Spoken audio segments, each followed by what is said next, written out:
मध्य प्रदेश की राजधानी भोपाल, भोपाल से भी के हिंदुस्तानी यूट्यूबर, नेशनल मीडिया फाउंडेशन नई दिल्ली, समूह पत्रकारिता परिषद नई दिल्ली आज नर्मदापुरम जिले की सिवनीमाला तहसील के ग्राम पंचायत ग्राम हथनापुरा है, जहाँ पर माँ नर्मदा की कृपा से गौशाला का संचालन किया जा रहा है।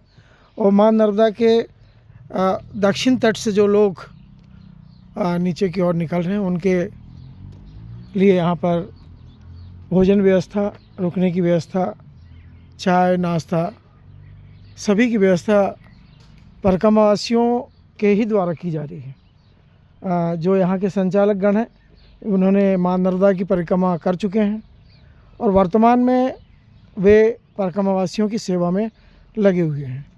और खुश खबर यह है कि जो यहाँ संचालन कर रहे हैं वे हमारे बचपन के साथी भी रहे हैं, परिवार के भी हैं, समाज के भी हैं और आज सेवा कर रहे हैं।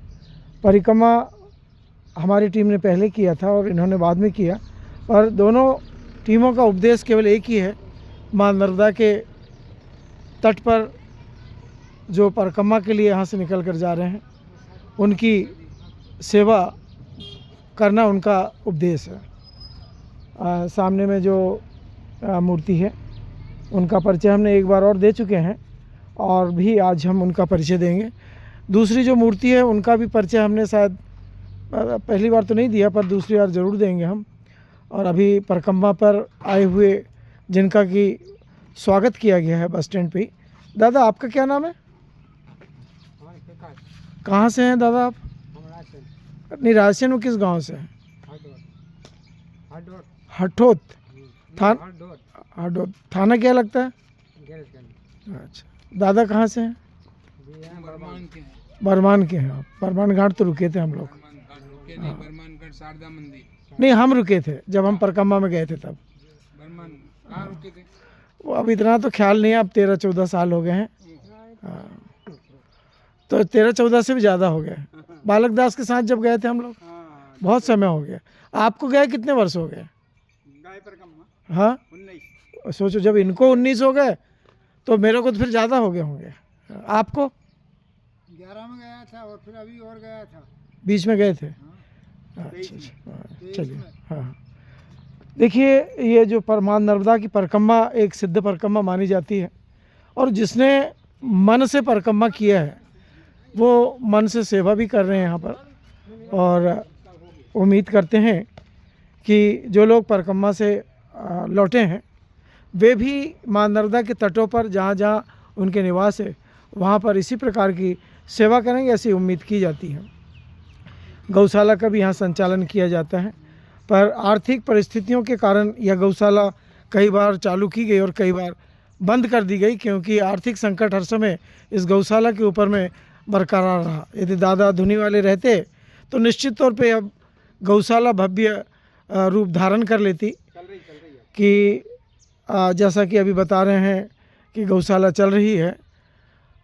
चूँकि हम बहुत दिनों से इस गौशाला के बारे में जानकारी लेने में असमर्थ रहे हैं, इसीलिए अभी जो बताया जा रहा है उसी को अमृत धारा मानते हुए हम कहते हैं कि गौशाला अनिवार्य रूप से चल रही होगी। ये भगवान की एक माया है, चलना भी उनके ऊपर है, रुकना भी उनके ऊपर है, थमना भी अपने ऊपर है। देखिए, छोटी सी बछिया इस वृक्ष के नीचे, जहाँ 24 घंटे ऑक्सीजन मिलती है। यह पीपल का वृक्ष वैज्ञानिकों के अनुसार और पूर्वजों के अनुसार यह वृक्ष जहाँ पर रहता है वहाँ पर हर समय शुद्धिकरण रहता है, और जहाँ पे बड़ रहता है वहाँ साधुओं का वास रहता है, और जहाँ बड़ की जड़ें रह जाती है वहाँ तक जल रहता है। ऐसा हमारी जो पीढ़ियाँ हैं वो कह के गई हैं। और मैं इस पवित्र स्थान हथनापुर, किसी ज़माने में इसको बताते हैं कि हस्तनापुर के नाम से जाना जाता था, पर धीरे धीरे शब्दों का और उच्चारणों के फ़र्क के कारण इसे हथनापुर बोलने लगे हैं, जबकि ये हस्तनापुर के नाम से कलेक्टर की फ़ाइल में आज भी दर्ज है। जब पहले कलेक्टर यहाँ बने थे देश की आज़ादी के बाद में, तो जो पहले कलेक्टर की फ़ाइल में उसमें हस्तनापुर इसका नामकरण है। धीरे धीरे शब्दों का फेर होता गया, पढ़े लिखे लोग आते गए और शब्द कमज़ोर पड़ते गए, और उस कमज़ोरी से अब यह गांव हस्तनापुर की जगह अब हथनापुर के नाम से जाना जाने लगा है।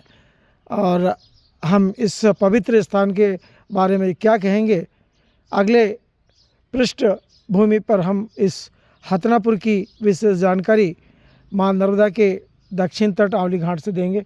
इन्हीं उम्मीदों के साथ मैं वरिष्ठ पत्रकार BK हिंदुस्तानी। जय हिंद, जय भारत।